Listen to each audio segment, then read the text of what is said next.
Hello students, स्वागत है मेरे यूट्यूब चैनल एसपी सोशियोलॉजी पर। दोस्तों, आज हम समाजशास्त्र कक्षा 12 की पहली पुस्तक भारतीय समाज के पहले चैप्टर भारतीय समाज के भाग 1 उपनिवेशवाद का अध्ययन करेंगे। दोस्तों, मेरा यह video NCERT, CBSE, Bihar board, UP board, Jharkhand board तथा दूसरे अन्य बोर्ड्स के समाजशास्त्र के स्टूडेंट्स के लिए काफ़ी उपयोगी है। तो चलिए शुरू करते हैं। आज हम निम्न बिंदुओं का अध्ययन करेंगे। उपनिवेशवाद की परिभाषा। भारत में उपनिवेशवाद की स्थापना के कारण भारत पर उपनिवेशवाद के प्रभाव। उपनिवेशवाद की पहली परिभाषा। उपनिवेशवाद से तात्पर्य किसी समृद्ध एवं शक्तिशाली राष्ट्र द्वारा अपने विभिन्न हितों को साधने के लिए किसी निर्बल किंतु प्राकृतिक संसाधनों से परिपूर्ण राष्ट्र के विभिन्न संसाधनों का शक्ति के बल पर उपभोग करने से है।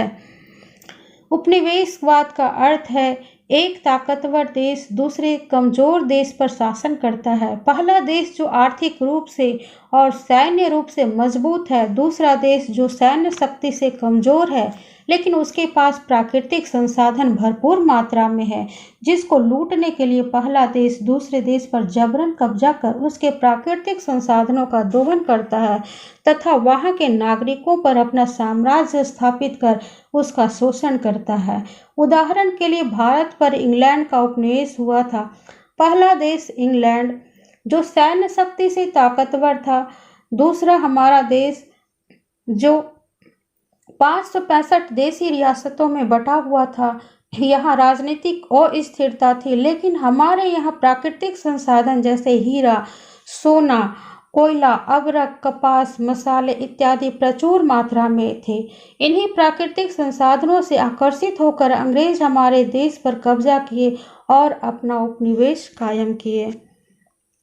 उपनिवेशवाद की दूसरी परिभाषा। किसी शक्तिशाली राष्ट्र द्वारा निहित स्वार्थवश किसी निर्बल राष्ट्र के शोषण को उपनिवेशवाद कहते हैं। इसका अर्थ यह हुआ कि किसी ताकतवर देश के द्वारा अपने स्वार्थ के लिए किसी कमजोर देश का शोषण करना उपनिवेशवाद कहलाता है। उपनिवेशवाद की तीसरी परिभाषा। एक देश द्वारा दूसरे देश पर शासन को उपनिवेशवाद कहते हैं। उपनिवेशवाद की चौथी परिभाषा। उपनिवेशवाद वह स्थिति है जिसमें एक राष्ट्र या राज्य पर शासन किसी विदेशी सरकार द्वारा अपने हितों की पूर्ति के लिए किया जाता है। इसका मतलब एक देश पर कोई विदेशी सरकार द्वारा अपने लाभ के लिए शासन किया जाता है। उपनिवेशवाद की पांचवी परिभाषा। ऑर्गन्सकी के अनुसार उपनिवेशवाद की परिभाषा। वे सभी राज्य या क्षेत्र उपनिवेशों के अंतर्गत आते हैं जो विदेशी सत्ता द्वारा शासित हैं एवं जिनके नागरिकों को पूर्ण रूप से राजनीतिक अधिकार प्राप्त नहीं होते हैं। भारत में उपनिवेशवाद की स्थापना के कारण। 1. कच्चे माल की प्राप्ति। 2. निर्मित माल की खपत। 3. ईसाई धर्म का प्रचार। 4. प्रतिकूल जलवायु। 5. समृद्धि की लालसा। 6. राजनीतिक स्थिरता का अभाव। 7. समाज में चेतना का अभाव। दोस्तों, इंग्लैंड में औद्योगिक क्रांति के फलस्वरूप वहां कच्चे माल की कमी हुई। भारत में खनिज पदार्थों तथा वनों के उत्पाद कच्चे माल के रूप में आसानी से प्राप्त हो जा रहे थे, जिसके कारण यहाँ उपनिवेशवाद की स्थापना हुई। 2. निर्मित माल की खपत। इंग्लैंड में उद्योगों की स्थापना और कच्चे माल की उपलब्धता के कारण उत्पादन में वृद्धि हुई। इन उत्पादित सामानों को बेचने के लिए भारत एक अच्छा बाजार था, इसलिए भारत में इन उत्पादित सामानों को बेचने के लिए उपनिवेशवाद की स्थापना की गई। 3. ईसाई धर्म का प्रचार। अंग्रेज ईसाई थे और वे अपने ईसाई धर्म का प्रचार करना चाहते थे, इसलिए ईसाई धर्म प्रचारकों ने उपनिवेशवाद का समर्थन किया तथा भारत में दुर्बल, गरीब व जनजातियों का धर्म परिवर्तन कर उन्हें ईसाई बनाया। 4. प्रतिकूल जलवायु। भारत से संपर्क स्थापित कर अंग्रेजों को आलू, तंबाकू, भुट्टा, गरम मसाले, चीनी, चाय, कपास, नील कॉफी, चावल, केसर इत्यादि प्राप्त हुए।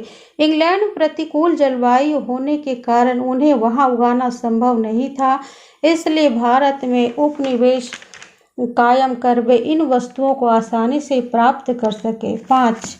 समृद्धि की लालसा। भारत पर पहले पुर्तगालियों एवं डचों ने अपना आधिपत्य किया था। उनकी समृद्धि से अंग्रेज आकर्षित हुए और वे भारत पर अपना उपनिवेश कायम किए। 6. राजनीतिक स्थिरता का अभाव। भारत में उपनिवेश कायम करने का सबसे बड़ा कारण था देश में राजनीतिक स्थिरता का अभाव। दोस्तों, भारत 565 देशी रियासतों में विभक्त था। सभी रियासतों के अपने राजे महाराजे थे। पूरे देश में कहीं भी एकता नहीं थी। कोई केंद्रीय शक्ति नहीं थी जो इन्हें एक कर सके। ये राजे महाराजे भोगी, विलासी तथा आपसी युद्धों में उलझे हुए थे, जिससे अंग्रेजों को अपना साम्राज्य स्थापित करने में आसानी हुई।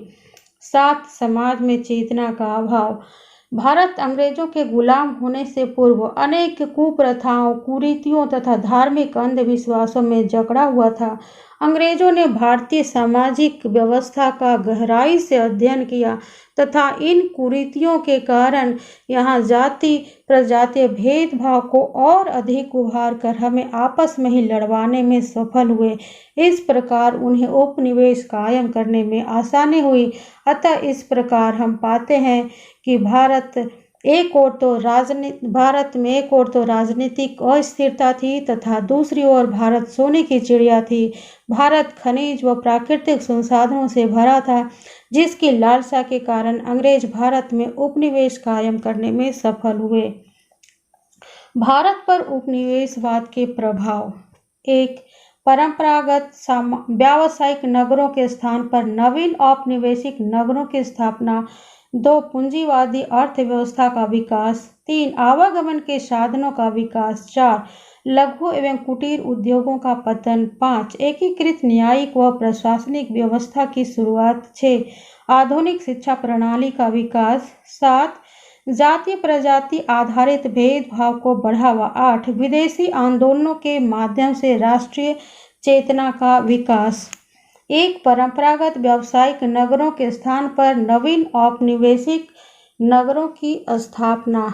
दोस्तों, भारत में उपनिवेशवाद के फलस्वरूप पुराने सूरत, मसूलीपट्टनम जैसे व्यापारिक नगरों का पतन हुआ। वहीं बंदरगाह वाले शहरों मद्रास, बम्बई तथा कलकत्ता आदि का विकास हुआ। इन बंदरगाहों वाले नगरों से पानी के जहाज़ों द्वारा कच्चे माल की ढुलाई इंग्लैंड के लिए जाने लगी। इन कच्चे माल में कपास, चीनी, चाय, कहवा, पटसन, नील व जूट इत्यादि शामिल थे। 2. पूंजीवादी अर्थव्यवस्था का विकास। अंग्रेजों ने पूंजीवादी अर्थव्यवस्था के विस्तार के लिए भारत पर सीधा हस्तक्षेप किया। इसके लिए अंग्रेजों ने भू स्वामित्व संबंधी नियमों में बदलाव कर उत्पादन व वितरण के नियमों में बदलाव किया तथा मोटी लगान निर्धारित किया। भारत के खनिज संपदा व वन क्षेत्रों को अपने अधीन कर वनों में आदिवासियों का प्रवेश वर्जित कर दिया। इसके अलावे चाय बागानों, केसर, तंबाकू, अफीम इत्यादि को अपने अधीन कर लिया। इस प्रकार भारत की खनिज संपदा और प्राकृतिक संसाधनों को अपने अधीन कर ब्रिटिश पूंजीवादी अर्थव्यवस्था को अधिक मजबूती प्रदान की गई। 3. आवागमन के साधनों का विकास। अंग्रेजों ने भारत में आवागमन के साधनों का विकास किया। उन्होंने रेल मार्गों तथा पक्की सड़कों का निर्माण करवाया। इसलिए नहीं कि वे भारत की भलाई चाहते थे, बल्कि इसलिए कि हर जगह से कच्चे माल की ढुलाई बंदरगाहों तक हो सके तथा निर्मित माल भारत के सुदूर प्रांतों में भी भेजा जा सके। इसके अलावे भारतीय मजदूरों को भेड़ बकरियों की तरह यूरोप के दूसरे औपनिवेशिक देशों में भेजा गया ताकि वहां के कल कारखाने, कृषि क्षेत्रों तथा चाय बागानों में सस्ते मजदूर उपलब्ध हो सके। 4. लघु एवं कुटीर उद्योगों का पतन। अंग्रेजों ने सुनियोजित तरीके से भारतीय लघु एवं कुटीर उद्योगों का पतन करवा दिया ताकि वे भारत से कच्चे माल इंग्लैंड ले जाकर वहां वस्तुओं का निर्माण कर भारतीय बाजारों में ऊंचे दामों में बेच सके। 5. एकीकृत न्यायिक व प्रशासनिक व्यवस्था की शुरुआत। अंग्रेजों ने पूरे देश में एक समान कानून और प्रशासन की व्यवस्था लागू की, जिसमें अंग्रेजों को अधिक सुविधाएं प्रदान की गई। नंबर 6. आधुनिक शिक्षा प्रणाली का विकास। अंग्रेजों ने आधुनिक शिक्षा प्रणाली का विकास किया। इसके अंतर्गत वे चाहते थे कि भारतीय लोग अंग्रेजी पढ़ लिखकर क्लर्क या कम ऊंचे पदों पर सस्ते वेतन पर कार्य कर सके। इसलिए अंग्रेजों ने भारत में आधुनिक शिक्षा प्रणाली का विकास किया। नंबर 7. जाति प्रजाति आधारित भेदभाव को बढ़ावा। अंग्रेजों ने भारतीय सामाजिक व्यवस्था का गहराई से अध्ययन किया। यहाँ फैले कुरीतियों, अंधविश्वासों और जाति व्यवस्था को और अधिक उभार कर आपस में वैमनस्य व घृणा पैदा करवाया, जिससे जाति प्रजाति आधारित भेदभाव को बढ़ावा मिला। 8. स्वदेशी आंदोलनों के माध्यम से राष्ट्रीय चेतना का विकास। अंग्रेजों के लूट व शोषणकारी नीतियों के कारण भारतीयों के विचारों में राष्ट्रीय चेतना का विकास हुआ। भारतीयों के दिलों में अपने देश के प्रति वफादारी व प्रेम बढ़ा। इस प्रकार स्वदेशी आंदोलन कर राष्ट्रीय चेतना का विकास करने लगे व एकता के सूत्र में बंधने लगे। तो दोस्तों, भाग 1 उपनिवेशवाद यही समाप्त होता है। वीडियो के अगले भाग में हम भाग 2 राष्ट्रवाद का अध्ययन करेंगे। वीडियो उपयोगी लगी हो तो लाइक करें, चैनल को सब्सक्राइब कर दें तथा अपने दोस्तों के साथ शेयर कर दें ताकि उन्हें भी वीडियो का लाभ मिल सके। अगली वीडियो प्राप्त करने के लिए नोटिफिकेशन को ऑन कर दें। थैंक्स दोस्तों।